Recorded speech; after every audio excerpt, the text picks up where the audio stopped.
옛날 아주 먼 옛날에 호랑이가 담배를 피우고 산신령이 구름을 타고 내려와 쉬어가던 깊고 깊은 산골 마을이 하나 있었습니다. 첩첩산중이라는 말이 무색할 정도로 높고 험한 산들이 병풍처럼 둘러쳐진 이곳은 겨울이 오면 눈이 처마 끝까지 쌓여 바깥 세상과 통하는 길조차 끊어지기 일수인 외진 곳이었습니다. 하지만 봄이면 진달래가 온 산을 붉게 물들이고 가을이면 도토리와 밤이 지천으로 널려 욕심없이 사는 사람들에게는 더할 나위 없이 평화롭고 넉넉한 보금자리이기도 했습니다. 저녁 때가 되면 집집마다 굴뚝에서 하얀 연기가 피어오르고 구수한 밥 짓는 냄새가 골목을 메우던 그런 정겨운 마을에 마음씨 착한 사냥꾼 강씨가 늙으신 어머니를 모시고 살고 있었습니다. 강포수라고 불리는 이 사냥꾼은 마을 사람들 사이에서 효성이 지극하고 심성이 곱기로 소문이 자자한 사람이었습니다. 보통 사냥꾼이라고 하면 거칠고 사나운 성격을 떠올리기 쉽지만 강포수는 사냥을 업으로 삼으면서도 결코 함부로 살생을 하는 법이 없었습니다. 그는 산에 오를 때마다 먼저 산신령님께 고개를 숙여 예를 표했고 잡은 짐승의 새끼는 반드시 놓아주었으며 짝짓기 철인 짐승에게는 활을 겨누지 않는다는 자신만의 엄격한 원칙을 가지고 있었습니다. 그의 활 솜씨는 100발을 쏘면 100발을 다 맞출 정도로 신기에 가까웠으나 그는 자신의 재주를 뽐내기 위해 활 시위를 당기는 일은 결코 없었습니다. 오직 늙으신 어머니의 기력을 보충해 드릴 고기나 약재가 필요할 때 혹은 마을에 멧돼지가 내려와 농사를 망칠 때만 조심스럽게 산에 올랐습니다. 어느 해 늦가을 찬바람이 옷깃을 여미게 만들고 서리가 하얗게 내리기 시작할 무렵이었습니다. 겨울이 코앞으로 다가오자 마을 사람들은 겨우내 먹을 김장을 담그고 땔감을 마련하느라 분주하게 움직였습니다. 강포수 역시 늙으신 어머니가 추운 겨울을 무사히 나실 수 있도록 따뜻한 털가죽과 영양가 있는 고기를 좀 구해야겠다고 마음먹었습니다. 어머니는 해가 갈수록 기력이 쇠해져서 이번 겨울을 따뜻하게 보내지 못하면 큰 병이라도 얻으실까 걱정이 되었기 때문입니다. 강포수는 창고에서 오랫동안 손질해둔 활과 화살을 꺼내 점검하고 집신을 단단히 동여맨 뒤 어머니께 다녀오겠노라 인사를 올렸습니다. 어머니는 아들의 손을 꼭 잡으며 산이 험하니 너무 깊이 들어가지 말고 날이 어두워지기 전에 꼭 돌아오너라 하고 신신당부하셨습니다. 강포수는 익숙한 걸음으로 산을 오르기 시작했는데 바스락거리는 낙엽 밟는 소리만이 고요한 산속에 울려 퍼졌습니다. 가을 산은 붉고 노란 단풍으로 아름답게 물들어 있었지만 그 아름다움 속에는 다가올 겨울의 혹독함을 준비하는 짐승들의 긴장감이 서려 있었습니다. 강포수는 숨소리를 죽이고 주변을 살피며 짐승이 다닌 흔적을 찾기 시작했습니다. 멧돼지가 파헤친 흙구덩이나 노루가 지나간 발자국들이 간간히 보였지만 마땅히 사냥할 만한 짐승은 쉽게 눈에 띄지 않았습니다. 산짐승들도 겨울 준비를 하느라 깊은 굴 속으로 숨어들었는지 산은 그저 고요하기만 했습니다. 한참을 헤매다 보니 어느덧 해가 서산으로 기울기 시작했고 산속의 공기는 점점 차가워져 입에서 하얀 입김이 뿜어져 나왔습니다. 빈손으로 돌아갈 수는 없다는 생각에 강포수는 조금 더 깊은 골짜기 쪽으로 발걸음을 옮겼습니다. 사람들의 발길이 거의 닿지 않는 그곳은 아름드리 나무들이 빽빽하게 들어차 있어 대낮에도 어둑어둑한 곳이었습니다. 그때 저 멀리 덤불 숲 사이에서 무언가 붉은색 물체가 휙 하고 지나가는 것이 강포수의 예리한 눈에 포착되었습니다. 그는 본능적으로 걸음을 멈추고 나무 뒤로 몸을 숨긴 채 숨을 죽였습니다. 바스락거리는 소리가 멈추고 잠시 정적이 흐르더니 덤불 속에서 조심스럽게 고개를 내미는 짐승이 있었습니다. 그것은 윤기가 자르르 흐르는 붉은 털을 가진 아주 크고 아름다운 여우였습니다. 꼬리끝이 하얀색으로 빛나는 그 여우는 숲속의 요정처럼 신비로운 자태를 뽐내고 있었습니다. 강포수는 아주 천천히 등 뒤에서 화살을 꺼내 활시 위에 걸었습니다. 이 정도 거리라면 눈을 감고도 맞출 수 있는 완벽한 기회였고, 저 정도 크기의 여우라면 그 가죽은 어머니의 목도리와 조끼를 만들고도 남을 만큼 훌륭했습니다. 그는 숨을 멈추고 활시위를 팽팽하게 당겨 화살촉 끝을 여우의 가슴팍에 조준했습니다. 여우는 아직 사냥꾼의 존재를 눈치채지 못한 듯 코를 킁킁거리며 먹이를 찾고 있었습니다. 강포수의 손가락이 막 활시위를 놓으려는 찰나 여우가 갑자기 고개를 돌려 강포수가 숨어있는 쪽을 빤히 바라보았습니다. 사냥꾼과 짐승의 눈이 허공에서 마주치는 순간 강포수는 무언가 이상함을 느끼고 멈칫했습니다. 여우의 눈망울은 겁에 질린 짐승의 것이라기보다는 마치 사람처럼 깊고 슬픈 빛을 담고 있었습니다. 그리고 강포수의 눈에 들어온 것은 여우의 유난히 불룩한 배였습니다. 그 여우는 홑몸이 아니라 뱃속에 새끼를 품고 있었던 것입니다. 배가 불러 움직임이 둔해진 탓에 예민한 감각으로도 사냥꾼의 접근을 미리 알아채지 못했던 모양이었습니다.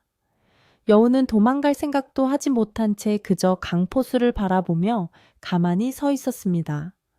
마치 제 목숨은 어찌 되어도 좋으나 뱃속의 새끼들만은 살려주세요 라고 애원하는 듯한 눈빛이었습니다. 강포수는 팽팽하게 당겼던 활시위를 잡은 손에 힘이 들어가는 것을 느꼈지만 차마 그 시위를 놓을 수가 없었습니다. 사냥꾼으로서의 본능과 인간으로서의 연민이 강포수의 마음속에서 치열하게 싸우기 시작했습니다. 빈손으로 돌아가면 늙으신 어머니가 실망하실 수도 있고 당장 겨울에 쓸 가죽을 구하기도 어려워질 것이 뻔했습니다. 하지만 새끼를 벤 짐승을 죽이는 것은 산신령님이 가장 싫어하는 일일 뿐더러 강포수 자신의 양심이 허락하지 않는 일이었습니다.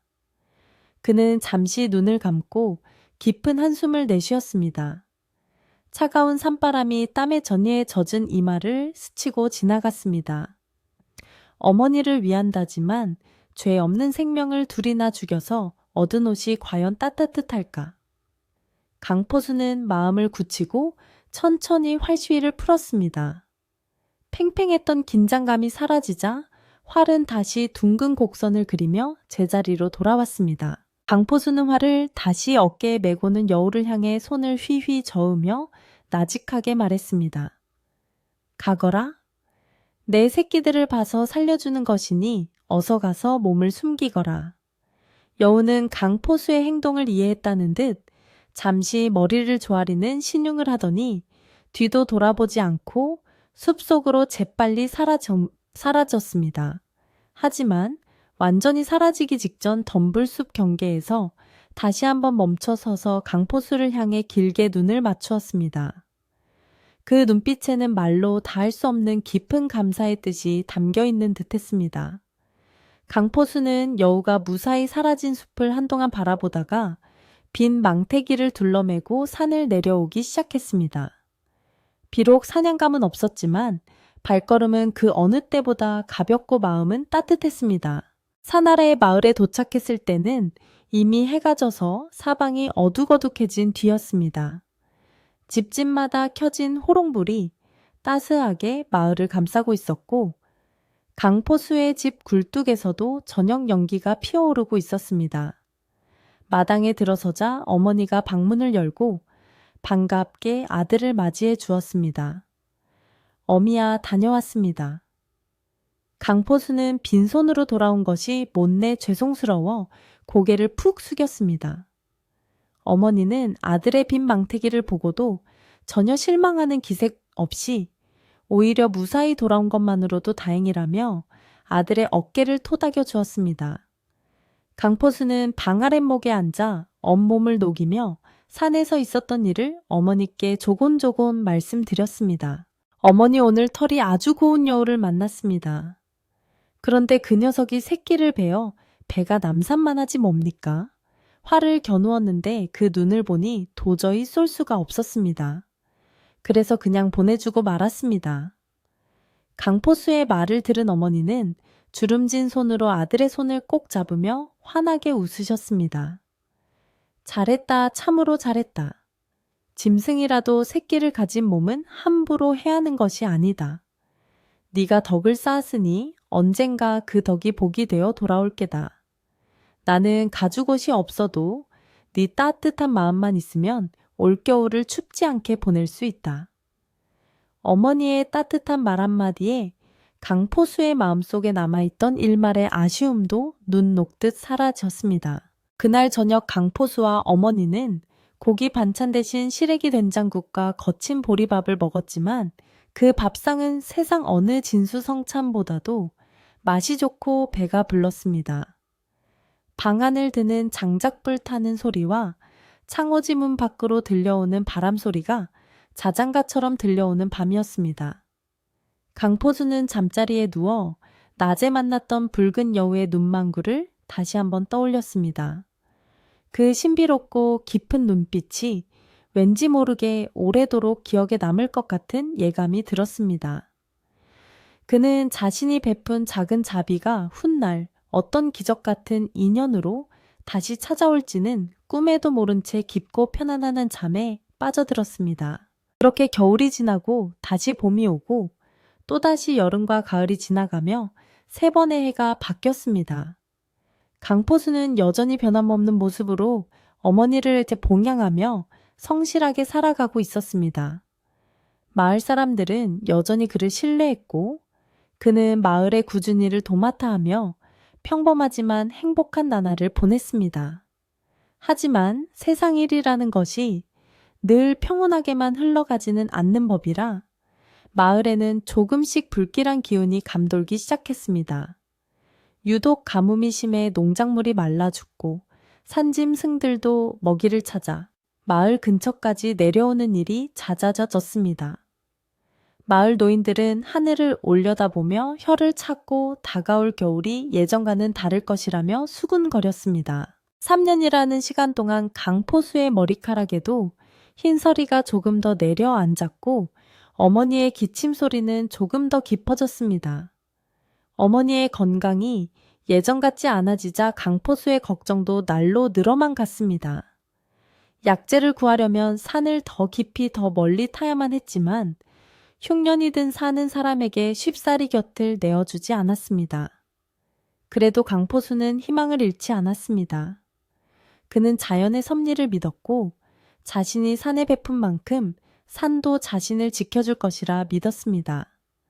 하지만 자연은 때때로 인간의 믿음을 시험하듯 가혹한 시련을 준비하고 있었습니다. 어느 날 마을 촌장 어르신이 마을 사람들을 모두 불러 모았습니다. 촌장님의 표정은 여느 때보다 심각했고 마을 회관에 모인 사람들의 얼굴에도 긴장감이 흘렀습니다. 올해는 눈이 아주 많이 올 것 같네. 내 평생 이런 하늘빛은 처음 봐. 다들 월동 준비를 단단히 해야 할 것이야. 특히 산에 오르는 사람들은 각별히 조심해야 해.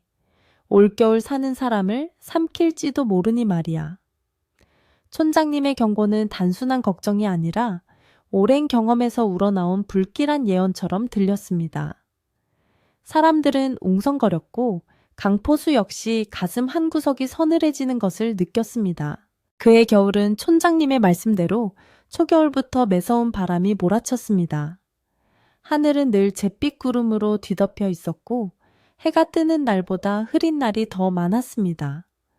눈이 한번 내리기 시작하면 며칠씩 멈추지 않고 쏟아져 마을길은 금세 허리까지 차오르는 눈으로 막히기 일쑤였습니다. 강포수는 집 안의 땔감을 아껴 떼며 어머니의 방을 덮였지만 비축해둔 식량은 바닥을 드러내고 있었습니다. 무엇보다 어머니의 기침이 심해져서 약을 드시지 않으면 밤새 잠을 이루지 못하실 지경이 되었습니다. 마을 의원에게 물어보니 깊은 산속 바위 틈에서 자라는 특정한 약초만이 그 기침을 먹게 할 수 있다고 했습니다. 눈보라가 잠시 잦아든 어느 날 아침 강포수는 결심을 굳혔습니다. 이대로 가만히 앉아 식량이 떨어지고 어머니의 병세가 악화되는 것을 지켜볼 수만은 없었습니다. 그는 창고 깊숙이 넣어두었던 설피 눈 위를 걸을 때 신는 신발을 꺼내 손질하고 두꺼운 속옷을 겹쳐 입었습니다. 활과 화살통을 메고 허리춤에는 낫을 단단히 찼습니다. 밖을 내다보니 하늘은 여전히 무겁게 내려앉아 있었지만 당장은 눈이 오지 않고 있었습니다. 그는 어머니가 깨시기 전에 조용히 채비를 마쳤습니다.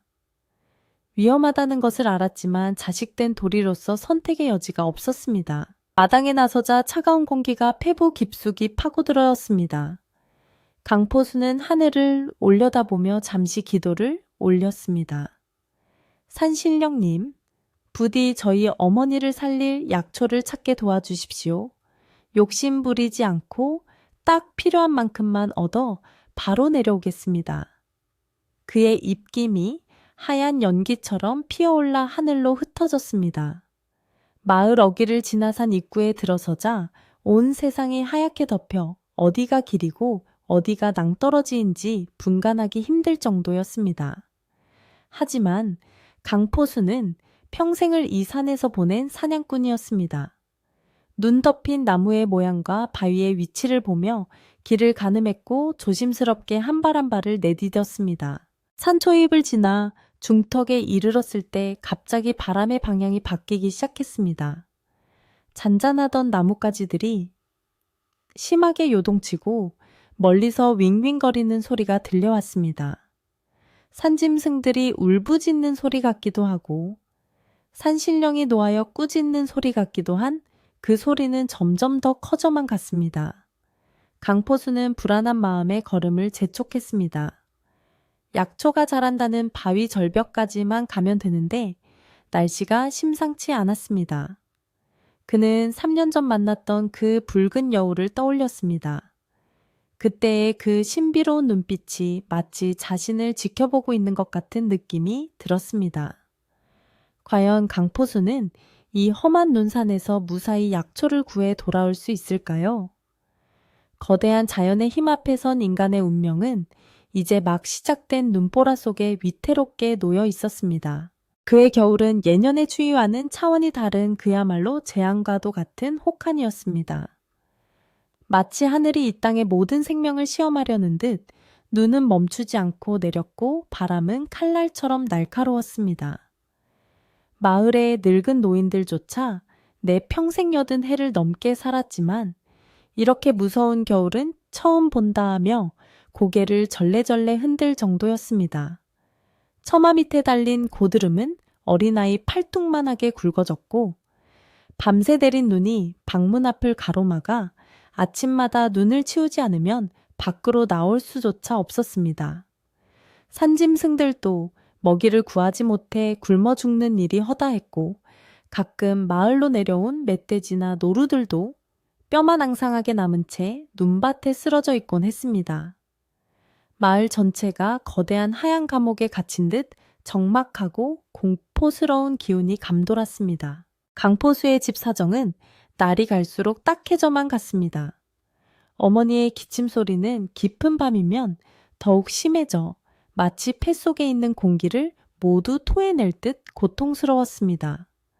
어머니는 아들에게 짐이 되기 싫어 입을 이불로 틀어막고 소리를 죽이려 애쓰셨지만 그 들썩이는 어깨를 볼 때마다 강포수의 가슴은 찢어지는 듯 아팠습니다. 비축해 두었던 땔감은 바닥을 보이기 시작했고 끼니를 때울 곡식도 거의 떨어져 하루에 죽 한 그릇으로 버티는 날들이 이어졌습니다. 하지만 강포수를 가장 힘들게 하는 것은 배고픔이 아니라 어머니를 살릴 약을 눈앞에 두고도 구하지 못한다는 죄책감이었습니다. 산 너머 절벽에 자란다는 설중매의 뿌리만이 어머니의 병을 낫게 할 수 있다는 의원의 말을 들은 후로 그는 밤마다 산 쪽을 바라보며 한숨을 쉬었습니다. 마을 사람들은 강포수의 효심을 잘 알고 있었기에 그가 무리해서라도 산에 오를까봐 걱정하는 눈치였습니다. 어느 날 아침 강포수가 설피를 손질하고 있다는 소문이 마을 우물가에 퍼지자 이웃 아낙네들이 수군거기 시작했습니다. 저러다 큰일 나지. 지금 산에 올라가는 건 죽으러 가는 거나 마찬가지야. 그래도 어쩌나 홀로 계신 노모가 오늘 내일 하시는데 자식된 도리로 가만히 있을 수가 있겠어. 사람들의 걱정은 바람을 타고 마을 전체로 번졌고 마침내 마을에서 가장 연로하고 지혜로운 촌장 어른의 귀에도 들어갔습니다. 촌장 어른은 지팡이를 짚고 눈길을 헤치며 강포수의 집을 직접 찾아왔습니다. 그의 표정은 엄숙했고 눈썹에는 하얀 서리가 내려앉아 있었습니다. 촌장 어른은 마당에서 채비를 서두르는 강포수를 보며 혀를 찼습니다. 이보게 강포수, 자네가 지금 무슨 생각을 하는지 짐작이 가네만 이건 아닐세. 절대 아니야. 촌장 어른의 목소리는 단호했지만 그 속에는 젊은이를 아끼는 안타까움이 묻어 있었습니다. 강포수는 하던 일을 멈추고 촌장 어른께 정중히 허리를 굽혀 인사를 올렸습니다. 어르신 눈길에 어찌 이곳까지 오셨습니까? 방으로 드시지요. 하지만 촌장 어른은 고개를 저으며 그 자리에 못 박힌 듯 서 있었습니다. 내 말 잘 듣게. 지금 저 산은 보통 산이 아니야. 산 신령이 노하셨는지 산짐승들이 울부짖고 눈 귀신이 춤을 추고 있어. 아무리 자네가 명사수라 해도 자연의 분노 앞에서는 낙엽 한 장에 불과하네. 강포수는 촌장 어른의 말씀이 100번 옳다는 것을 알고 있었습니다. 사냥꾼으로서의 직감도 가지 말라고 경고하고 있었기 때문입니다. 하지만 방 안에서 들려오는 어머니의 쿨럭거리는 기침 소리가 그의 결심을 다시금 붙잡았습니다. 어르신 저도 압니다. 죽으러 가는 길일 수도 있다는 것을요. 하지만 어머니께서 저렇게 고통스러워 하시는데 약초가 저 산에 있다는 걸 알면서도 손을 놓고 있을 수는 없습니다. 제 목숨을 걸어서라도 어머니를 살릴 수만 있다면 저는 그 길을 가야만 합니다. 강포수의 눈빛은 흔들림 없이 확고했습니다. 그것은 무모한 객기가 아니라 자식으로서 가질 수 있는 가장 절박하고 순수한 사랑이었습니다. 촌장 어른은 강포수의 고집을 꺾을 수 없음을 직감하고 깊은 한숨을 내쉬었습니다. 그는 품 안에서 작은 헝겊 주머니 하나를 꺼내 강포수의 손에 쥐어주었습니다. 이건 말린 생강과 쑥일세. 혹시라도 몸이 얼어붙거든 이걸 쉽게 놔. 그리고 명심하게. 바람이 불어오는 방향을 거스르지 말고 만약 눈보라가 앞을 가려 길을 잃거든 절대 당황하지 말고 나무 밑 굴을 찾게. 산이 자네를 돕기를 바랄 뿐이네. 촌장 어른은 강포수의 어깨를 두어 번 두드려주고는 무거운 발걸음을 돌려 마을로 내려갔습니다. 강포수는 멀어지는 촌장 어른의 뒷모습을 보며 다시 한번 마음을 다잡았습니다.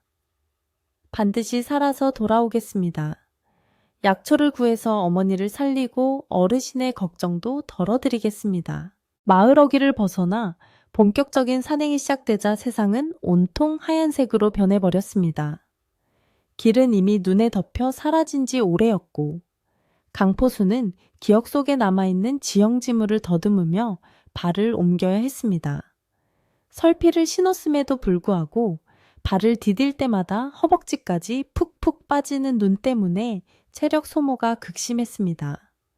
앙상한 나뭇가지들은 눈의 무게를 이기지 못해 축 늘어져 있었고 가끔 쌓인 눈이 쏟아져 내리는 소리만이 정적을 깼습니다. 강포수는 거친 숨을 몰아쉬며 한 걸음 한 걸음 고도를 높여갔습니다. 땀이 흘러 등줄기를 적셨지만 잠시라도 멈추면 그 땀이 식어 순식간에 얼음장처럼 차가워질 것을 알기에 쉴 새 없이 움직였습니다. 산 중턱을 넘어설 무렵 하늘의 표정이 심상치 않게 변하기 시작했습니다. 아침나절 잠시 비추던 엷은 햇살은 온데간데 없이 사라지고 짙은 회색 구름이 산봉우리를 집어삼키며 빠르게 몰려왔습니다. 바람의 소리도 달라졌습니다. 처음에는 나뭇가지를 스치는 정도였던 바람이 이제는 짐승이 으르렁거리는 듯한 소리를 내며 골짜기를 휘감았습니다. 강포수는 본능적으로 날씨가 급변하고 있음을 감지했습니다. 눈보라가 온다. 서둘러야 해. 그는 약초가 자라는 절벽 쪽으로 방향을 잡고 걸음을 재촉했습니다. 하지만 자연은 인간의 사정을 봐주지 않았습니다. 하늘에서 내리는 눈송이가 점점 굵어지더니 이내 앞을 분간할 수 없을 정도로 빽빽하게 쏟아지기 시작했습니다. 눈보라는 순식간에 세상을 삼켜버렸습니다. 위에서 아래로 내리던 눈은 이제 거센 바람을 타고 사방에서 몰아치며 강포수의 온몸을 때렸습니다. 눈을 뜰 수조차 없을 정도로 매서운 바람에 눈물이 줄줄 흘러 내려볼에서 얼어붙었습니다. 강포수는 두꺼운 털모자를 눌러쓰고 목도리로 얼굴을 감쌌지만 바늘처럼 파고드는 추위를 막기에는 역부족이었습니다. 시야는 불과 몇 발자국 앞도 보이지 않는 화이트아웃 상태가 되어버렸습니다.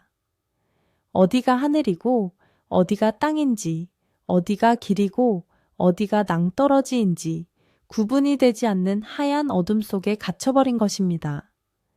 익숙했던 산내일은 낯선 미로가 되어 강포수를 혼란에 빠뜨렸습니다. 이쪽이 아니었나. 분명 이 바위를 지나면 큰 소나무가 있어야 하는데. 강포수는 당황하여 주변을 둘러보았지만 보이는 것은 오직 휘몰아치는 눈보라와 희미하게 흔들리는 나무 그림자뿐이었습니다. 방향 감각을 상실한 그는 같은 자리를 맴돌고 있는지도 모른다는 공포감에 휩싸였습니다. 손과 발의 감각은 점차 무뎌져 남의 살처럼 느껴지기 시작했고 뼛속까지 파고드는 한기에 몸이 덜덜 떨렸습니다. 촌장 어른의 경고가 귓가에 쟁쟁하게 울렸습니다. 산이 사람을 삼킬지도 몰라. 강포수는 애써 침착하려 노력하며 큰 나무 등치에 몸을 기대고 잠시 숨을 골랐습니다. 이대로 계속 움직이다가는 체력이 고갈되어 쓰러질 것이 뻔했습니다. 그러나 가만히 서 있는 것도 위험하기는 마찬가지였습니다. 천은 급격히 떨어지고 있었고 쏟아지는 눈은 순식간에 발목을 덮고 무릎까지 차올랐습니다. 강포수는 품 안에서 촌장 어른이 주신 말린 생강을 꺼내 입에 넣고 씹었습니다.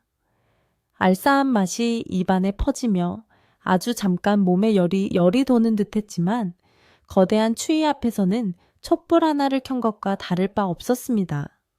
그는 다시 움직여야 한다고 생각했습니다. 여기서 멈추면 영영 깨어나지 못할 잠에 빠져들 것만 같았습니다. 어머니를 생각하자. 강포수는 입술을 깨물며 억지로 다리에 힘을 주었습니다. 그를 움직이게 하는 것은 근육의 힘이 아니라 오직 정신력이었습니다. 시간이 얼마나 흘렀는지 가늠조차 되지 않았습니다. 해가 져서 어두운 것인지 눈보라 때문에 어두운 것인지 알 수 없는 칠흑 같은 어둠이 찾아왔습니다. 강포수는 비틀거리는 걸음으로 눈 덮인 비탈길을 헤매고 있었습니다. 한 번은 발을 헛디뎌 경사면을 따라 몇 바퀴를 구르기도 했습니다. 날카로운 나뭇가지에 얼굴과 손등이 긁혀 피가 맺혔지만 추위 때문에 통증조차 느껴지지 않았습니다. 옷 속으로 파고든 눈이 녹아 물이 되고 그 물이 다시 얼어붙어 몸을 옥죄어 왔습니다. 그의 머릿속에는 오직 살아야 한다는 생각과 어머니라는 단어만이 맴돌았습니다. 하지만 점점 무거워지는 눈꺼풀은 청은망은이 되어 그를 짓눌렀습니다. 이제는 사방이 완벽한 정막에 휩싸인 듯 했습니다. 바람 소리마저 멀어지고 자신의 심장 뛰는 소리와 눈 밟는 소리만이 크게 들려왔습니다. 강포수는 자신이 지금 현실에 있는 것인지 아니면 꿈속을 걷고 있는 것인지 혼미해지기 시작했습니다. 저 멀리서 아른거리는 불빛 같은 것이 보이는 듯도 했습니다. 마을에 호롱불일까 아니면 도깨비 불일까 그는 헛것이 보일 정도로 지쳐 있었습니다. 안 돼, 여기서 쓰러지면 끝이야. 강포수는 자신의 뺨을 세차게 때리며 정신을 차리려 애썼습니다. 하지만 그의 의지와는 상관없이 다리는 풀리고 몸은 자꾸만 눈밭으로 기울어졌습니다. 그때였습니다. 강한 바람이 한 차례 휩쓸고 지나가며 잠시 시야가 트인 순간 강포수의 눈에 낯선 지형이 들어왔습니다. 평소 사냥을 다니던 곳과는 전혀 다른 바위들이 기괴하게 솟아있는 험준한 골짜기였습니다.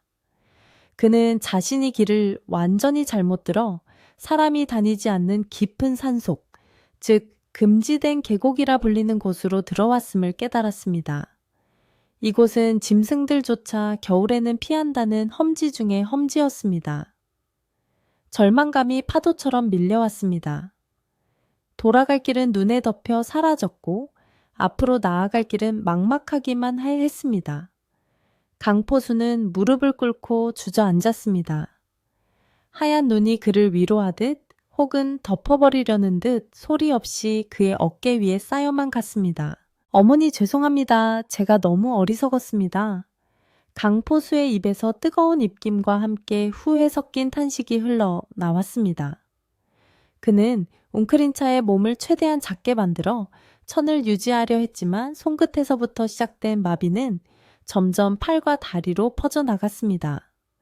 의식은 가물거리고 따뜻한 아랫목에 누워있는 듯한 몽롱한 기분이 들기 시작했습니다. 이것이 동사하기 직전에 찾아온다는 환각임을 그는 사냥꾼으로서 너무나 잘 알고 있었습니다. 하지만 저항할 힘이 남아있지 않았습니다.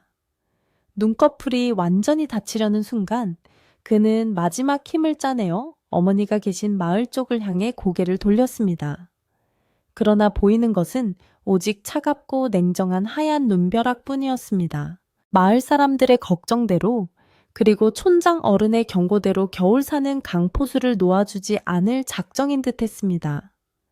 거대한 자연의 힘 앞에서 인간은 한없이 나약한 존재였습니다. 강포수의 몸은 점차 눈 속에 파묻혀 하나의 작은 언덕처럼 변해갔습니다. 매서운 바람은 그의 흔적조차 지워버리려는 듯 더욱 거세게 몰아쳤습니다. 그렇게 강포수는 깊고 깊은 산속, 아무도 찾지 않는 차가운 눈구덩이 속에서 서서히 의식을 잃어가고 있었습니다. 그가 가진 것이라고는 어머니를 향한 타는 듯한 효심과 품속에 간직한 식어버린 생강 한 조각뿐이었습니다. 과연 이대로 강포수의 생명은 꺼지고 마는 것일까요? 어둠 속에서 그를 지켜보는 또 다른 눈동자가 있다는 것을 그는 아직 알지 못했습니다. 죽음의 그림자가 소리 없이 다가와 강포수의 어깨를 짓누르고 있었습니다. 뼛속까지 파고드는 한기는 이제 통증을 넘어 감각조차 마비시켜버렸고 그 자리를 대신해 몽롱하고도 달콤한 졸음이 밀려왔습니다. 이것이 바로 동사 직전에 찾아온다는 죽음의 유혹임을 머리로는 알고 있었지만 지칠 대로 지친 육체는 그 유혹을 뿌리칠 힘이 남아있지 않았습니다. 눈꺼풀은 청은망은 무거워져 자꾸만 감기려 했고 하얀 눈밭은 마치 어머니의 품처럼 포근하게만 느껴졌습니다. 이대로 잠들면 편안할 거야. 아주 잠깐만 쉬었다 가자라는 속삭임이 귓가에 맴돌았고 강포수는 점점 깊은 무의식의 늪으로 빠져들고 있었습니다. 흐릿해지는 의식 속에서 고향집 아랫목의 따뜻한 온기와 어머니가 끓여주시던 구수한 된장찌개 냄새가 환영처럼 스쳐 지나갔습니다. 그때 칠흑 같은 어둠과 휘몰아치는 눈보라 속에서 무언가 이질적인 기운이 감지되었습니다. 바람 소리와는 다른 바스락거리는 미세한 소리가 눈 덮인 덤불 쪽에서 들려왔습니다. 처음에는 그저 바람에 흔들리는 나뭇가지 소리려니 생각했지만 소리는 점점 더 가까워지고 분명해졌습니다. 강포수는 흐려지는 정신을 애써 붙잡으며 힘겹게 눈을 떴습니다. 눈앞은 여전히 온통 하얀색과 회색이 뒤섞인 혼돈의 세상이었지만 그 하얀 장막 너머로 붉은 불꽃 같은 것이 어른거리는 듯 했습니다. 헛것을 보는 것일까? 아니면 저승사자가 등불을 들고 마중을 나온 것일까? 그는 움직이지 않는 손가락을 꼼지락거려 자신의 허벅지를 꼬집어 보았지만 아무런 감각도 느껴지지 않았습니다. 붉은 불빛은 하나가 아니었습니다. 하나둘씩 늘어나더니 어느새 10여 개의 붉은 점들이 어둠 속에서 번뜩이며 강포수를 에워싸기 시작했습니다. 그것은 불빛이 아니라 짐승의 눈광이었습니다. 밤에 활동하는 산짐승들의 눈이 빛을 받아 반사되는 그 섬뜩한 빛이었습니다. 강포수의 등줄기에 식은땀이 흘렀습니다. 늑대다. 피냄새를 맡고 굶주린 늑대떼가 몰려왔구나.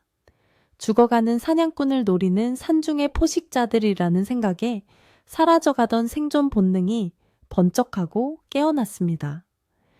호랑이나 늑대는 눈 속에서도 먹잇감을 기가 막히게 찾아내는 법이니 쓰러진 자신은 그들에게 더할 나위 없는 만찬일 터였습니다. 강포수는 있는 힘을 다해 허리춤에 찬 사냥칼로 손을 가져갔습니다. 활은 이미 눈 속에 파묻혀 찾을 길이 없었고 믿을 것은 오직 이 작은 칼 한 자루뿐이었습니다. 하지만 얼어붙은 손은 말을 듣지 않았습니다. 손잡이를 잡으려 해도 손가락이 굽혀지지 않아 칼을 꺼낼 수조차 없었습니다. 절망감이 파도처럼 밀려왔습니다. 어머니 약초를 구하러 왔다가 짐승밥이 되는구나. 그는 억울하고 원통한 마음에 눈물이 핑 돌았습니다. 붉은 눈빛들은 점점 거리를 좁혀오며 포위망을 좁혀왔습니다.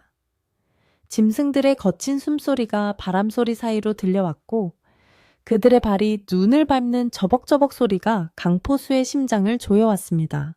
가장 앞서 있던 짐승이 마침내 눈보라를 뚫고 모습을 드러냈습니다. 강포수는 놈이 달려들 것을 대비해 몸을 잔뜩 웅크리고 눈을 질끈 감았습니다. 날카로운 이빨이 목덜미를 물어뜯을 것이라 예상하며 마지막 고통을 각오했습니다. 그러나 예상했던 공격은 오지 않았습니다. 대신 축축하고 따뜻한 무언가가 얼어붙은 뺨을 툭 하고 건드렸습니다. 짐승의 거친 숨결이 얼굴에 닿았지만 거기에는 살기나 저기가 느껴지지 않았습니다. 강포수는 조심스럽게 한쪽 눈을 뜨고 앞을 바라보았습니다. 그리고 그는 자신의 눈을 의심하지 않을 수 없었습니다. 눈앞에 서 있는 것은 흉포한 늑대가 아니었습니다. 그것은 붉은 털이 탐스럽게 빛나는 여우였습니다. 눈보라 속에서도 선명하게 드러나는 붉은색 털은 마치 불꽃이 타오르는 듯 강렬했고 뾰족한 귀와 날렵한 주둥이는 영물다운 기품을 뽐내고 있었습니다. 한 마리가 아니었습니다. 주위를 둘러보니 수십 마리의 여우떼가 강포수를 둥그렇게 감싸고 앉아 있었습니다. 그들은 공격할 기세가 전혀 없었습니다. 오히려 매서운 바람을 막아주려는 듯 강포수의 주변을 빽빽하게 둘러싸고 꼬리를 말아 바람벽을 만들고 있었습니다. 그들의 몸에서 뿜어져 나오는 열기가 차가운 공기를 조금씩 드고 있었습니다.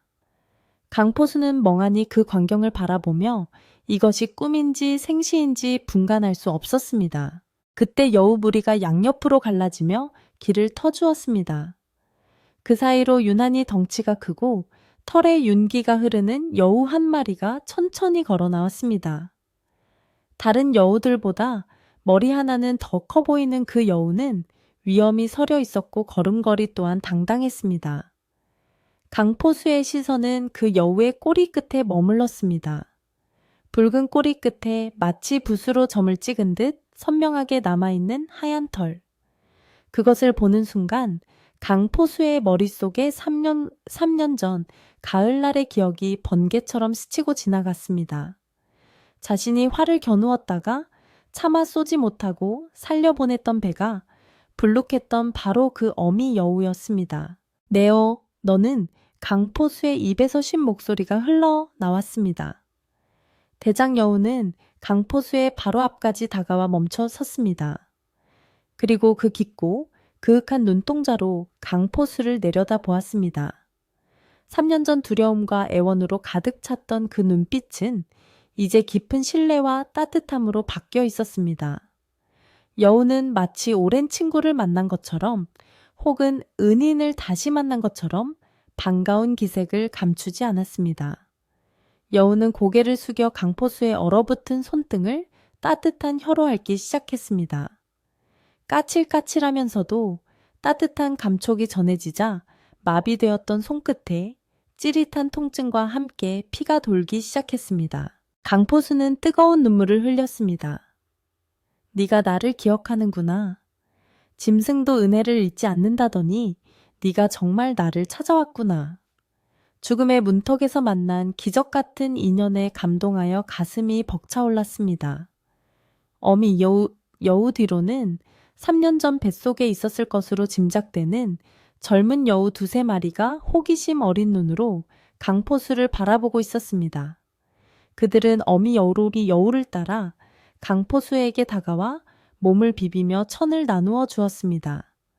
수십 마리의 여우들이 뿜어내는 열기와 털의 포근함 덕분에 강포수의 몸은 조금씩 녹기 시작했습니다. 굳어있던 관절이 풀리고 멈출 듯했던 심장이 다시 힘차게 뛰기 시작했습니다. 하지만 여우들은 강포수가 그 자리에서 쉬는 것을 원치 않는 듯했습니다. 몸이 조금 녹자대장 여우는 강포수의 옷자락을 입에 물고 잡아당기며 일으켜 세우려 했습니다. 일어나라는 개냐, 이 눈보라 속을 걸으라고 강포수가 묻자 여우는 캥 하고 짧게 짖으며 고개를 산 위쪽으로 돌렸습니다. 다른 여우들도 일제히 자리에서 일어나 꼬리를 흔들며 어서 가자는 신호를 보냈습니다. 강포수는 그들의 뜻을 알아차렸습니다.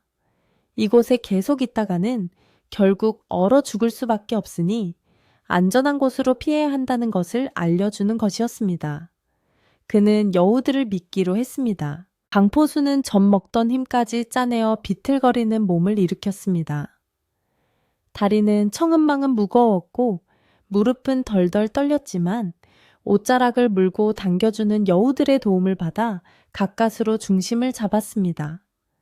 그가 일어서자 여우들은 환호하듯 짧게 짖으며 대형을 갖추었습니다. 대장 여우가 맨 앞에 서서 길을 잡았고 양옆과 뒤에는 다른 여우들이 서서 강포수를 호위했습니다. 마치 왕을 모시는 호위무사들처럼 여우들은 강포수가 눈볼에 휩쓸리지 않도록 바람막이가 되어 주었습니다. 하얀 눈보라 속에서 붉은 여우떼가 만드는 긴 행렬은 마치 밤바다를 항해해야 하는 배의 등불처럼 신비롭고 경이로웠습니다. 발걸음을 뗄 때마다 고통이 뒤따랐습니다. 동상에 걸린 발가락이 끊어질 듯 아팠고 폐부 깊숙이 들어오는 찬바람에 기침이 터져 나왔습니다. 하지만 강포수는 멈추지 않았습니다. 앞장선 대장 여우의 흔들리는 하얀 꼬리 끝만이 유일한 이정표였습니다. 여우들은 강포수가 지쳐서 뒤처질 때마다 멈춰서서 기다려 주었고 때로는 뒤에서 엉덩이를 머리로 밀어주기도 했습니다. 그들의 헌신적인 도움은 강포수에게 살아야 한다는 강력한 의지를 불어넣어 주었습니다. 이 미물들도 나를 살리려 이렇게 애쓰는데 만물의 영장인 내가 포기할 수는 없다. 어머니를 위해서라도 반드시 살아서 돌아가리라. 여우들이 이끄는 길은 사람이 다니는 길이 아니었습니다. 깎아지른 절벽 사이의 좁은 틈새나 가시덤불이 우거진 숲속 터널 같은 곳이었습니다. 평소라면 엄두도 내지 못할 험한 길이었지만 신기하게도 여우들이 밟고 지나간 자리는 눈이 다져져서 걷기가 한결 수월했습니다.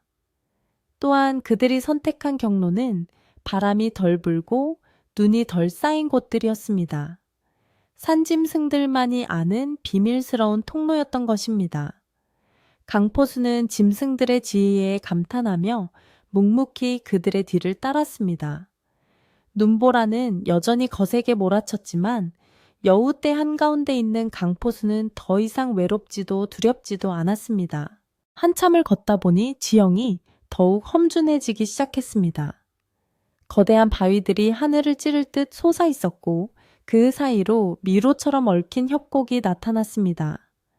이곳은 마을 사냥꾼들 사이에서도 전설처럼 내려오는 도깨비 골짜기와 흡사했습니다. 한번 들어가면 다시는 살아서 나올 수 없다는 금기시된 구역이었습니다. 강포수는 잠시 주춤했습니다. 여우들이 나를 홀려서 낭떠러지로 데려가는 것은 아닐까 하는 의심이 찰나의 순간 고개를 들었습니다. 예시하기 속 여우는 사람을 홀리는 요물로 그려지곤 했으니까요. 하지만 앞서가던 대장 여우가 뒤를 돌아보며 보낸 맑고 투명한 눈빛을 보는 순간 그 의심은 눈 녹듯 사라졌습니다. 그 눈빛에는 티끌만큼의 거짓도 없었습니다. 그래, 내 목숨은 이미 너희가 살린 것이나 다름없다. 너희가 가는 곳이라면 어디든 따르마. 강포수는 마음을 굳게 먹고 다시 발을 떼었습니다. 여우들은 가파른 바위 비탈을 날렵하게 기어올랐습니다. 강포수도 손과 발을 모두 사용하여 기어가듯 바위를 탔습니다. 장갑은 찢어지고 손바닥에서는 피가 났지만 그는 고통을 잊은 채 오직 앞만 보고 나아갔습니다.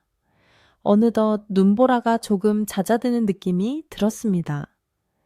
바람 소리도 잦아들고 주변의 공기가 묘하게 달라진 것을 느꼈습니다. 마침내 여우들이 멈춰선 곳은 깎아지른 절벽 아래 덩굴 식물로 가려진 작은 동굴 입구였습니다. 겉으로 보기에는 그저 바위 틈이나 짐승의 굴처럼 보였지만 가까이 다가가자 동굴 안에서 훈훈한 바람이 불어오는 것이 느껴졌습니다. 바깥의 혹한과는 비교도 안 될 정도로 따뜻하고 향긋한 바람이었습니다. 대장 여우는 동굴 입구에 서서 강포수를 바라보며 어서 들어오라는 듯 고개를 까닥였습니다. 다른 여우들도 입구 양옆으로 도열하여 강포수를 맞이했습니다. 마치 귀한 손님을 집으로 초대하는 주인과도 같은 태도였습니다. 강포수는 떨리는 가슴을 안고 동굴 입구로 다가갔습니다. 덩굴을 걷어내자 사람 하나가 겨우 들어갈 만한 좁은 입구가 나타났습니다. 안은 어두워서 아무것도 보이지 않았지만 그곳에서 흘러나오는 온기는 거부할 수 없는 유혹이었습니다. 고맙다. 정말 고맙다. 강포수는 여우들에게 감사의 인사를 건네며 기어가는 자세로 동굴 안으로 몸을 밀어 넣었습니다. 여우들도 강포수의 뒤를 따라 줄지어 동굴 안으로 들어왔습니다. 좁은 입구를 통과하자 곧이어 놀라울 정도로 넓고 아늑한 공간이 펼쳐졌습니다. 동굴 안은 바깥 세상과는 완전히 딴판이었습니다. 천장 높은 곳에 뚫린 작은 구멍으로 희미한 달빛이 스며들어 내부를 은은하게 비추고 있었고 바닥에는 마른 풀과 이끼가 두툼하게 깔려 있어 푹신했습니다. 무엇보다 놀라운 것은 동굴 한가운데서 솟아나는 샘물이었습니다. 김이 모락모락 피어오르는 온천수가 작은 웅덩이를 이루고 있어 동굴 내부를 따뜻하게 드고 있었던 것입니다. 강포수는 안도의 한숨을 내쉬며 자리에 주저앉았습니다. 이제 살았다는 안도감에 온몸의 긴장이 풀렸습니다. 하지만 놀라움은 거기서 끝이 아니었습니다. 눈이 어둠에 익숙해지자 동굴 벽면과 구석구석에 쌓여있는 물건들이 눈에 들어오기 시작했습니다. 처음에는 그저 돌덩이인 줄 알았던 것들이 달빛을 받아 번쩍이는 광채를 내뿜고 있었습니다. 강포수는 자신의 눈을 비비고 다시 자세히 들여다보았습니다. 그것은 평범한 돌이 아니었습니다. 누런 황금빛을 띠는 덩어리들이 동굴벽 곳곳에 박혀 있었고 바닥에도 굴러다니고 있었습니다. 전설 속에서나 듣던 금광 혹은 도깨비의 보물창고가 바로 이곳이었던 것입니다. 뿐만 아니었습니다. 동굴 한쪽 벽면에는 희귀한 버섯과 약초들이 자라고 있었는데 그 중에는 강포수가 그토록 찾아 헤매던 설중매의 뿌리도 보였습니다. 보랏빛 꽃을 피운 설중매는 척박한 바위 틈에서 신비로운 자태를 뽐내고 있었습니다. 강포수는 숨이 멎을 것만 같았습니다. 어머니를 살릴 수 있는 약초가 그리고 가난을 벗어날 수 있는 황금이 지천으로 널려 있는 이곳. 여우들은 강포수를 이 신비의 방으로 안내한 것이었습니다. 대장 여우는 보물더미 옆에 얌전히 앉아 강포수를 바라보고 있었습니다. 마치 이것이 당신의 선행에 대한 보답입니다. 라고 말하는 듯 했습니다. 강포수의 눈에서 다시금 뜨거운 눈물이 흘러내렸습니다. 강포수는 눈앞에 펼쳐진 믿을 수 없는 광경에 한동안 넋을 잃고 서 있을 수밖에 없었습니다. 동굴 벽에 박힌 황금 덩어리들은 천장에서 내려오는 희미한 달빛을 받아 마치 밤하늘의 별들이 쏟아져 내린 듯 영롱하게 빛나고 있었습니다. 그 신비로운 빛은 동굴 안을 대낮처럼 밝히는 것은 아니었지만 사람의 마음을 홀리기에 충분할 만큼 요염하고도 찬란한 기운을 뿜어내고 있었습니다. 평생을 산속에서 약초를 캐고 짐승을 쫓으며 가난하게 살아온 강포수에게 눈앞의 황금은 상상조차 해본 적 없는 거대한 부귀영화 그 자체였습니다. 손을 뻗으면 당장이라도 잡힐 듯한 저 황금들을 보는 순간, 찰나의 순간이지만 그의 마음속 깊은 곳에서 꿈틀거리는 욕망이 고개를 드는 것을 느낄 수 있었습니다. 저것만 있다면, 저 금덩이 몇 개만 챙겨간다면 다시는 추위에 떨며 땔감을 걱정하지 않아도 될 것이고 어머니에게 비단옷을 입혀드리고 쌀밥에 고깃국을 매일 올릴 수 있을 것이라는 달콤한 상상이 머릿속을 가득 채웠습니다. 하지만 강포수는 곧바로 고개를 세차게 흔들어 어지러운 생각들을 떨쳐내려 애썼습니다. 자신이 이곳에 온 목적은 황금이 아니라 오직 어머니의 병을 고칠 약초 때문이라는 사실을 뼈아프게 상기했습니다. 그는 황금더미에서 시선을 거두고 동굴 한쪽 구석 습기 찬 바위 틈에서 자라고 있는 보랏빛 꽃 설중매에게로 다가갔습니다. 그 꽃은 척박한 바위 틈에 뿌리를 내리고 있음에도 불구하고 마치 고고한 선비처럼 꼿꼿한 자태를 뽐내며 은은한 향기를 내뿜고 있었습니다. 마을 의원이 그토록 구하기 힘들다던 죽어가는 사람도 살린다는 전설의 영약이 바로 눈앞에 있음을 확인하자 강포수의 가슴은 황금을 보았을 때보다 더 크게 쿵쾅거렸습니다. 그는 조심스럽게 무릎을 꿇고 혹여나 뿌리가 상할세라 떨리는 손으로 주변의 흙을 살살 파내기 시작했습니다. 손끝에 닿는 차가운 흙의 감촉조차 그에게는 더 없는 희망으로 느껴졌습니다. 강포수는 허리춤에서 작은 헝겊을 꺼내 캐낸 설중매를 아기 다루듯 조심스럽게 감쌌습니다. 흙이 묻은 뿌리 하나 잎사귀 하나라도 다칠까봐 온 신경을 집중하는 그의 임에는 땀방울이 송골송골 맺혔습니다. 마침내 약초를 안전하게 품 안에 갈무리한 후에야 그는 안도의 긴 한숨을 내쉬며 바닥에 주저앉았습니다. 이제 어머니를 살릴 수 있다는 확신이 들자 긴장이 풀리며 온몸의 힘이 쭉 빠져나가는 듯했습니다. 그제야 다시 동굴 안을 채우고 있는 황금들이 눈에 들어왔습니다. 아까와는 달리 조금 더 차분해진 눈으로 바라본 황금은 탐욕의 대상이 아니라 자연이 빚어낸 경이로운 조각품처럼 보였습니다. 그는 멍하니 그 빛을 바라보며 생각에 잠겼습니다. 이것은 여우들이 내게 주는 선물일까? 아니면 나의 마음을 시험하는 산신령님의 함정일까? 그때 대장 여우가 소리 없이 강포수의 곁으로 다가와 앉았습니다. 여우는 강포수의 품속에 든 약초 냄새를 킁킁거리며 확인하더니 이내 만족스러운 듯 꼬리를 살랑거렸습니다. 그러고는 코끝으로 바닥에 떨어져 있던 주먹만 한 금덩이 하나를 툭툭 건드려 강포수의 무릎 앞으로 밀어주었습니다. 마치 약초만으로는 부족하니 이것도 가져가라 라고 말하는 듯한 행동이었습니다. 강포수는 여우의 그윽한 눈을 바라보며 깜짝 놀랐습니다. 짐승이 사람의 마음을 읽고 배려한다는 것이 믿기지 않았지만 여우의 눈빛은 너무나도 맑고 진지했습니다. 강포수는 떨리는 손으로 여우가 밀어준 금덩이를 집어들었습니다. 묵직하고 차가운 금속의 감촉이 손바닥을 통해 전해졌습니다. 이것 하나만 있어도 마을 사람 전체가 배불리 먹고도 남을 큰 재물이었습니다. 이걸 정말 나에게 주는 것이냐? 강포수가 나직이 묻자 여우는 캥 하고 짧게 대답하며 고개를 끄덕이듯 움직였습니다. 강포수는 금덩이를 손에 쥐고 깊은 고민에 빠졌습니다. 욕심 같아서는 눈에 보이는 대로 자루에 담아 가고 싶었지만 그는 곧 마음을 다잡았습니다.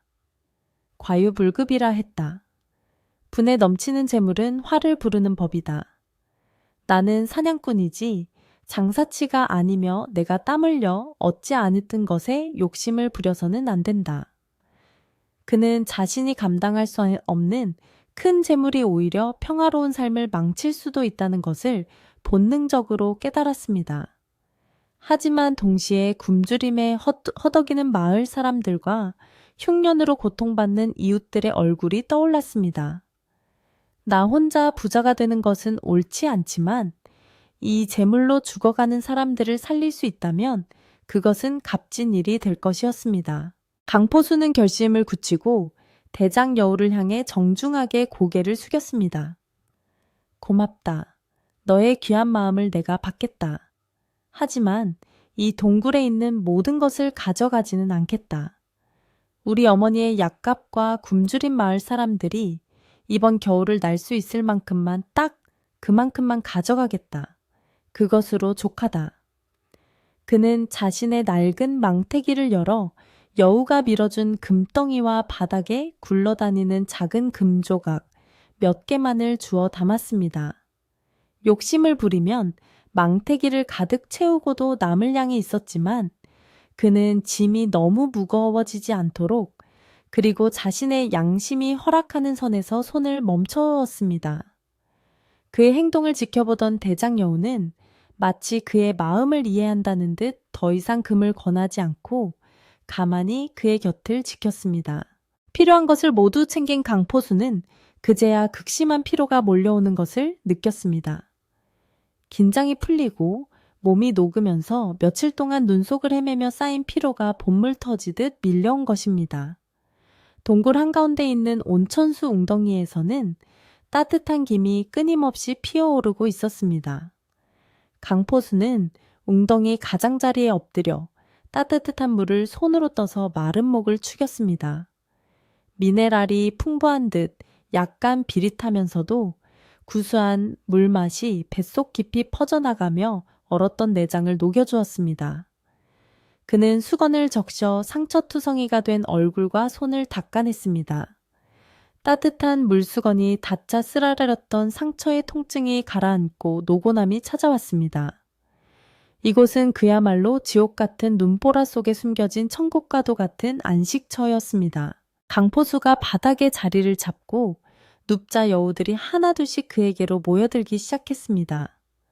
처음에는 경계하는 듯 멀리서 지켜보던 어린 여우들도 어미 여우가 강포수의 곁에 눕는 것을 보고는 용기를 내어 다가왔습니다. 여우들은 강포수의 몸 위로 다리 사이로 파고들며 서로의 천을 나누었습니다. 수십 마리의 여우들이 만들어내는 털뭉치 속에 파묻힌 강포수는 난생 처음 느껴보는 묘한 평온함을 느꼈습니다.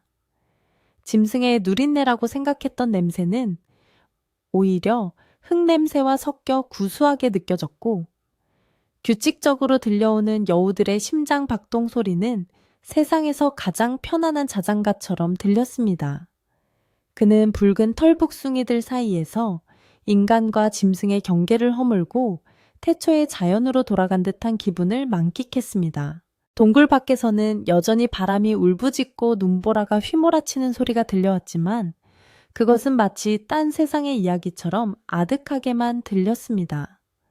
동굴 안은 어머니의 품속처럼 따뜻하고 안전했습니다. 강포수는 무거운 눈꺼풀을 감으며 생각했습니다.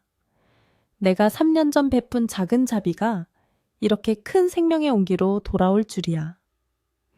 그는 자신의 옆구리에 머리를 기대고 잠든 대장 여우의 머리를 조심스럽게 쓰다듬었습니다. 거칠었던 사냥꾼의 손길에 여우는 꿈을 꾸는지 움찔거리며 더 깊이 품으로 파고들었습니다. 강포수는 이 기적 같은 밤을 평생 잊지 못할 것이라 되뇌며 깊고 달콤한 잠속으로 빠져들었습니다. 그날 밤 험한 산속 동굴 안에서는 인간과 짐승이 서로를 의지하며 하나의 생명체처럼 엉겨붙어 평화로운 숨소리를 나누었습니다. 얼마나 잤을까 강포수가 눈을 떴을 때는 동굴 안의 공기가 한결 상쾌해져 있었습니다. 천장의 구멍으로 들어오던 달빛은 사라지고 대신 희미하지만 맑은 아침 햇살이 한 줄기 빛기둥이 되어 동굴 바닥을 비추고 있었습니다. 밤새 그를 따뜻하게 덮어주었던 여우들은 이미 모두 일어나 부지런히 털을 고르거나 새끼들을 돌보고 있었습니다. 강포수가 몸을 일으키자 대장 여우가 다가와 그의 얼굴을 핥으며 아침 인사를 건넸습니다. 강포수는 개운해진 몸을 펴고 기지개를 켰습니다. 뻐근했던 근육들이 풀리고 머리는 맑아졌습니다. 그는 품속을 더듬어 약초와 금덩이가 무사히 있는지 확인했습니다. 꿈이 아니었습니다. 묵직한 망태기의 무게가 현실을 말해주고 있었습니다. 강포수는 자리에서 일어나 옷매무새를 다듬고 떠날 채비를 했습니다. 밖에 바람 소리는 멈춰 있었고 동굴 입구 틈새로 보이는 하늘은 눈이 시릴 정도로 파랬습니다. 눈보라가 그치고 날이 갠 것입니다. 이제 돌아가야겠구나. 어머니가 기다리시겠어. 강포수가 혼잣말처럼 중얼거리자 대장 여우는 알아들었다는 듯 앞장서서 동굴 입구 쪽으로 걸어갔습니다. 다른 여우들도 하던 일을 멈추고 강포수의 뒤를 따라 줄을 섰습니다. 마치 그를 배웅하려는 의식처럼 엄숙하고도 정중한 모습이었습니다. 강포수는 다시 한번 동굴 내부를 둘러 보았습니다. 황금과 약초 그리고 생명의 은인인 여우들이 있는 이 신비로운 공간을 눈과 마음에 깊이 새겼습니다. 그는 욕심을 부려 더 가져가지 않는 것을 다행이라 여기며 가벼운 발걸음으로 입구를 향했습니다. 동굴 밖으로 나오자 눈부신 세상이 펼쳐졌습니다. 밤새 내린 눈은 온 산을 하얗게 뒤덮어 은색의 인시지를 만들어 놓았고 나뭇가지마다 피어난 눈꽃은 아침 햇살을 받아 보석처럼 반짝였습니다.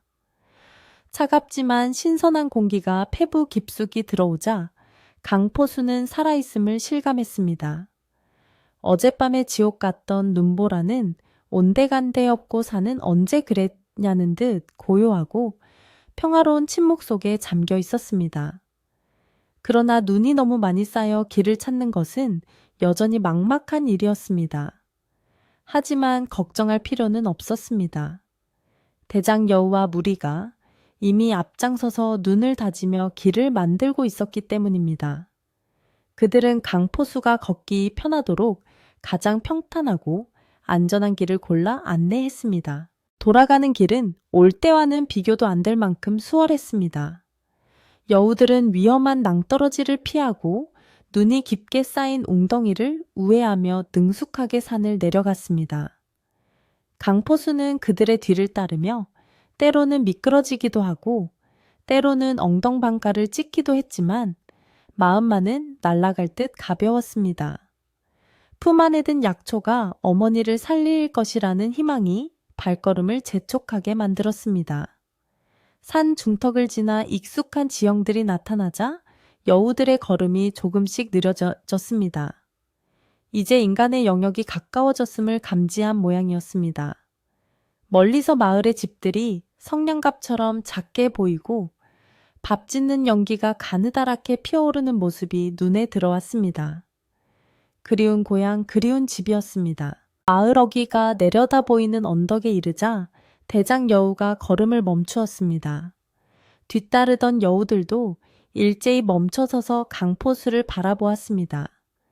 더 이상은 함께 갈 수 없다는 무언의 신호였습니다. 이곳부터는 인간들의 냄새가 짙게 배어 있어 야생의 짐승들이 함부로 발을 들일 수 없는 경계선이었습니다. 강포수도 걸음을 멈추고 대장 여우 앞에 무릎을 꿇고 앉았습니다. 그리고 거친 손을 뻗어 여우의 머리와 목을 감싸 안았습니다. 여우는 피하지 않고 강포수의 품에 얼굴을 묻었습니다. 따뜻한 청과 부드러운 털의 감촉, 그리고 서로의 심장 소리가 전해졌습니다. 말은 통하지 않아도 마음과 마음이 오가는 순간이었습니다. 고맙다, 정말 고맙다. 너희 덕분에 내가 살았고 우리 어머니도 살게 되었다. 이 은혜는 죽어서도 잊지 않으마.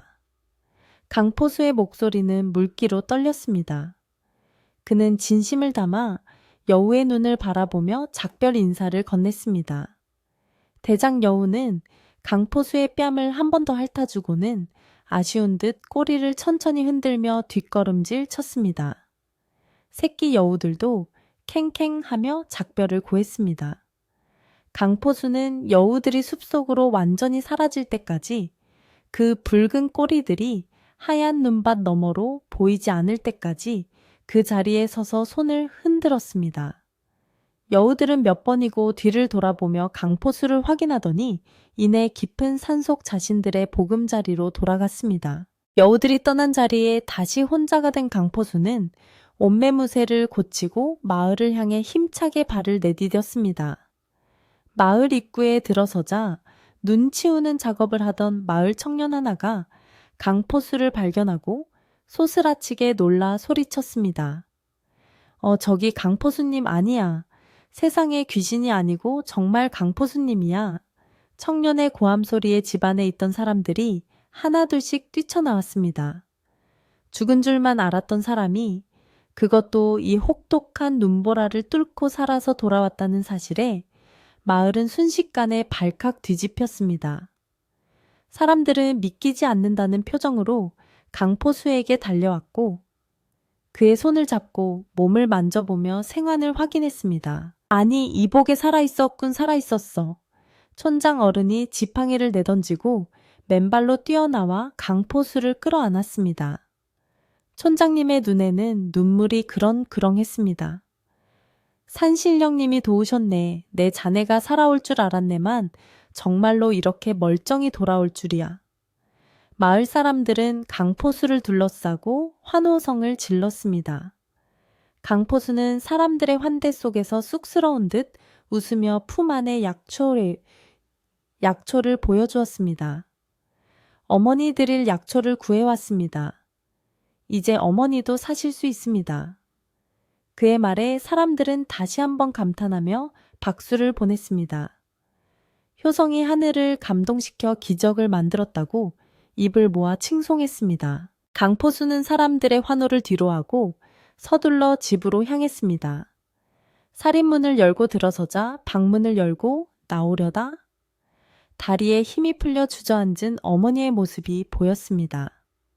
어머니는 아들의 환영을 보는 듯 멍한 표정으로 앉아 계셨습니다. 어머니, 제가 왔습니다. 불효자식이 살아서 돌아왔습니다. 강포수는 마당을 가로질러 어머니에게 달려가 큰절을 올렸습니다. 어머니는 떨리는 손으로 아들의 얼굴을 어루만지며 하염없이 눈물을 흘리셨습니다. 아이고, 내 새끼, 살아왔구나.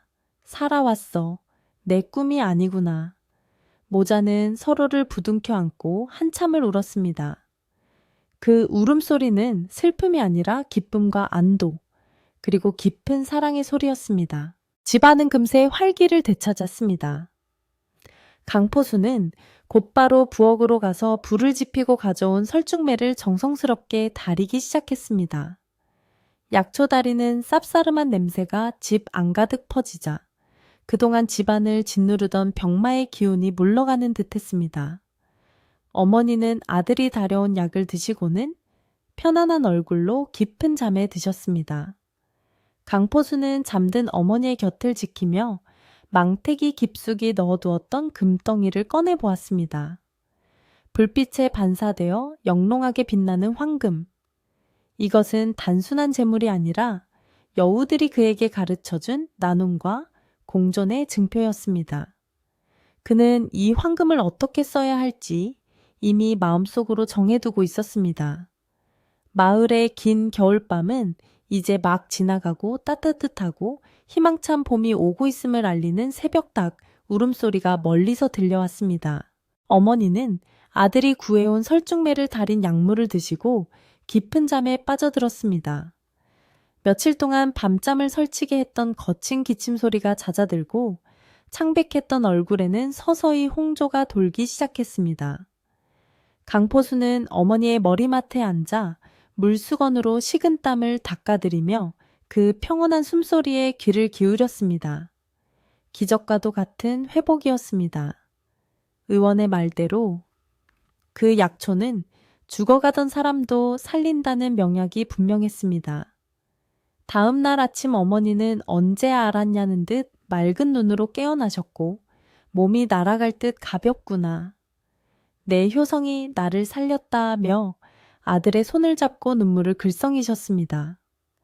집 안을 무겁게 짓누르던 병마의 그림자가 거치자 다 쓰러져 가던 초가집에도 다시금 따스한 봄 기운 같은 생기가 감돌기 시작했습니다.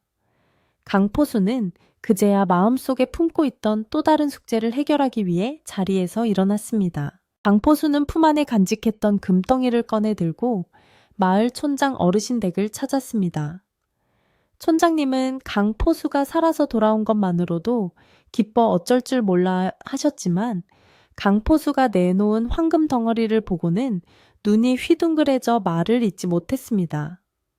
이복에 이게 다 꿈인가 생시인가 자네가 도깨비 방망이라도 주워 왔단 말인가.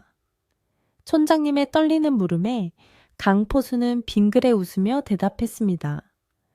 어르신, 이것은 산신령님이 우리 마을을 불쌍히 여겨 내려주신 선물입니다. 제 개인의 욕심을 채우라고 주신 것이 아니라 굶주리는 이웃들과 나누라고 주신 것임을 제가 잘 압니다. 부디 이것으로 읍내에 나가 쌀과 고기를 사다가 마을 사람들에게 골고루 나누어 주십시오. 강포수의 목소리에는 한치의 망설임도 없는 단단한 진심이 담겨 있었습니다. 촌장 어르신은 강포수의 두 손을 꼭 잡고 감격의 눈물을 흘리셨습니다. 자네야말로 진정한 이 마을의 보배 일세. 내 평생 자네같이 마음이 넉넉한 사람은 처음 보네. 소문은 삽시간에 마을 전체로 퍼져나갔습니다. 죽다 살아온 강포수가 황금을 가져왔다는 것보다 그 귀한 재물을 마을을 위해 내놓았다는 사실이 사람들의 마음을 더 크게 울렸습니다. 마을의 건장한 청년들이 촌장님의 지시를 받아 금덩이를 가지고 읍내 장터로 나갔습니다. 며칠 후 청년들은 술에 가득 쌀가마니와 고기 생선, 그리고 따뜻한 옷감들을 싣고 돌아왔습니다.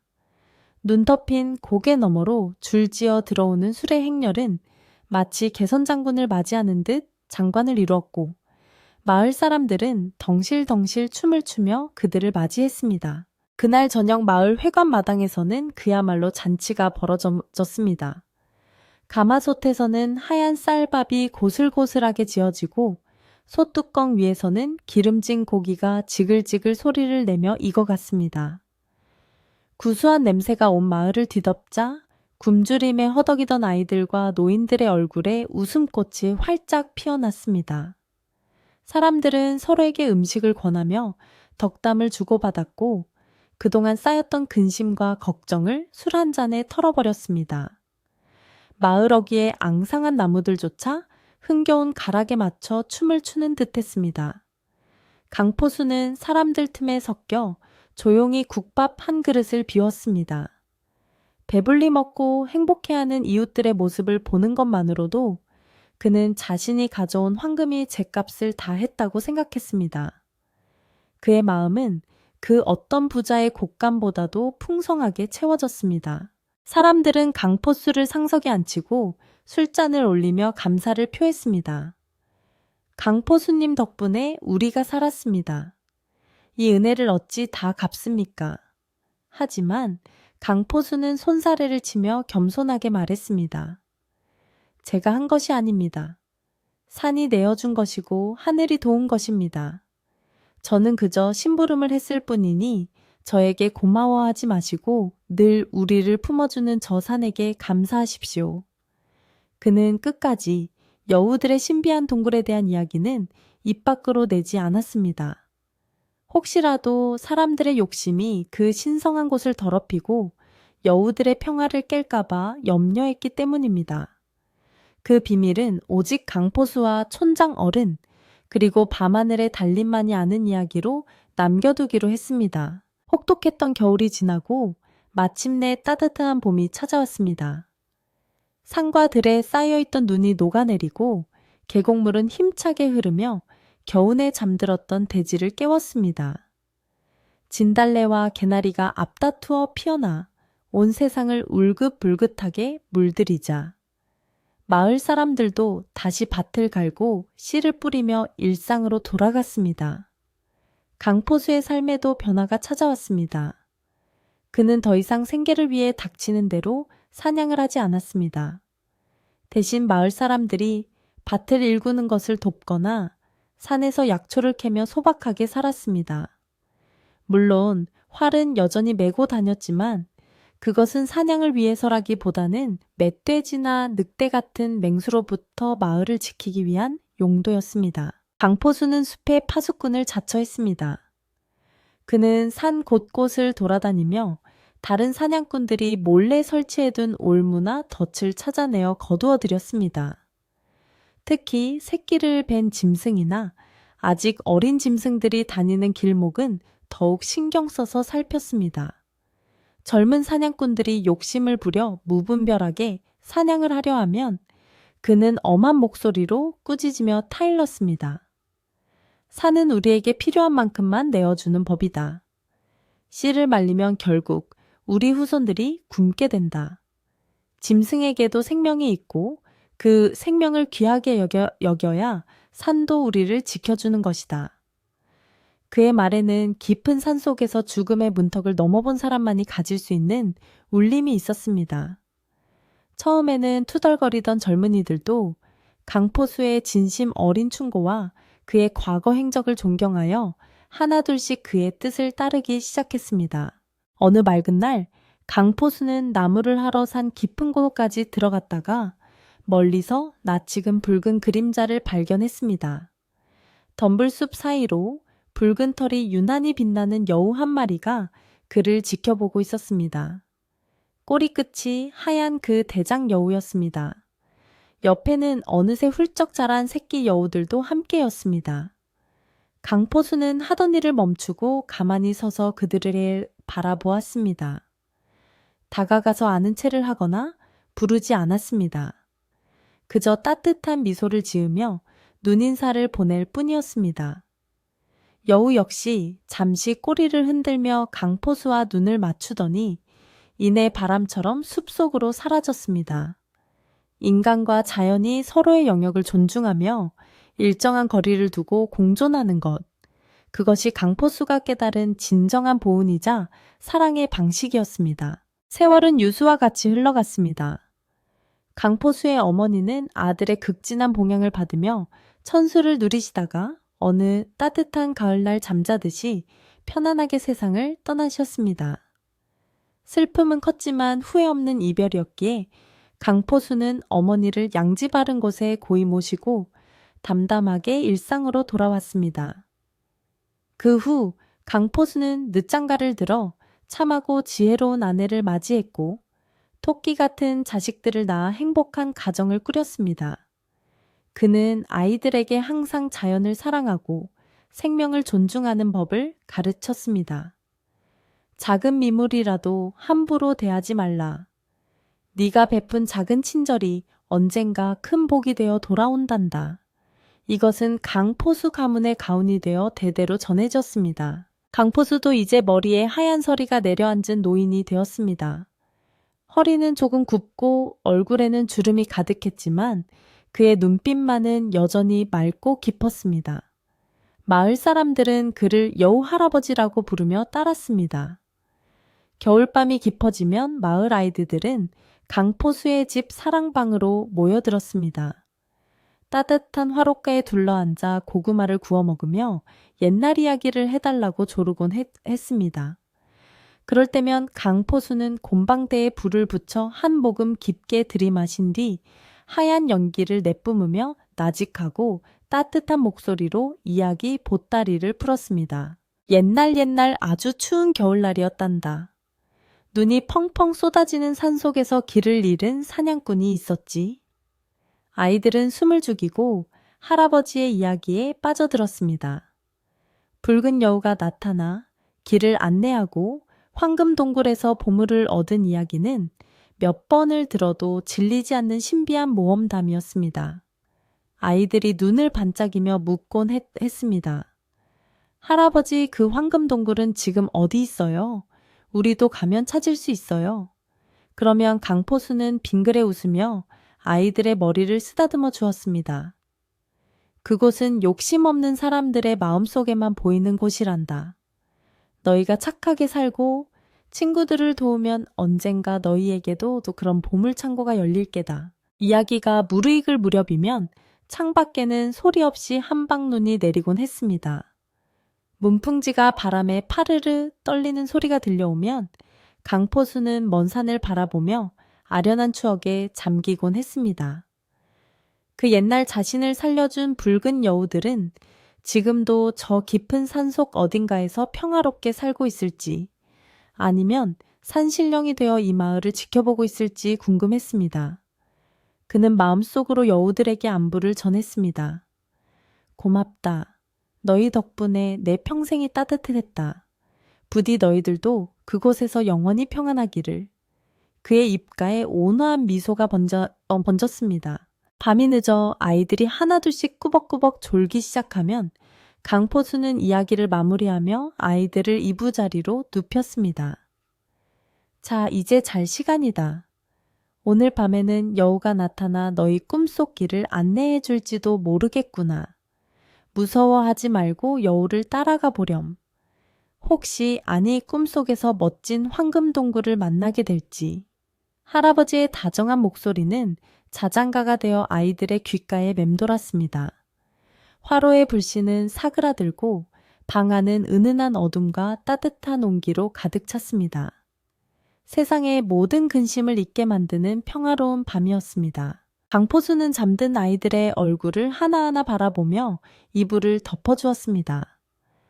그의 인생은 폭풍우 치는 겨울 산과 같았던 적도 있었지만 결국은 이렇게 따뜻한 아랫목처럼 평온하게 저물어가고 있었습니다. 그는 밖을 내다보았습니다. 하얀 눈이 온 세상을 포근하게 덮어주고 있었습니다. 마치 그 옛날 여우들이 자신의 몸을 감싸주었던 것처럼 말입니다. 자연과 인간 짐승과 사람이 서로 기대어 살아가는 이 세상의 이치가 새삼 고맙게 느껴지는 밤이었습니다. 그는 조용히 눈을 감고 편안한 호흡을 내쉬며 꿈속에서 다시 만날 붉은 친구들을 기다렸습니다. 이야기는 여기까지입니다. 눈보라치던 험한 산을 넘어 따뜻한 사람의 정과 자연의 은혜가 가득한 마을로 돌아온 강포수수처럼 오늘 밤 당신의 꿈자리도 포근하고 평화롭기를 바랍니다. 아무 걱정하지 마시고 푹 주무세요. 세상의 모든 생명이 당신의 편안한 잠을 지켜줄 것입니다.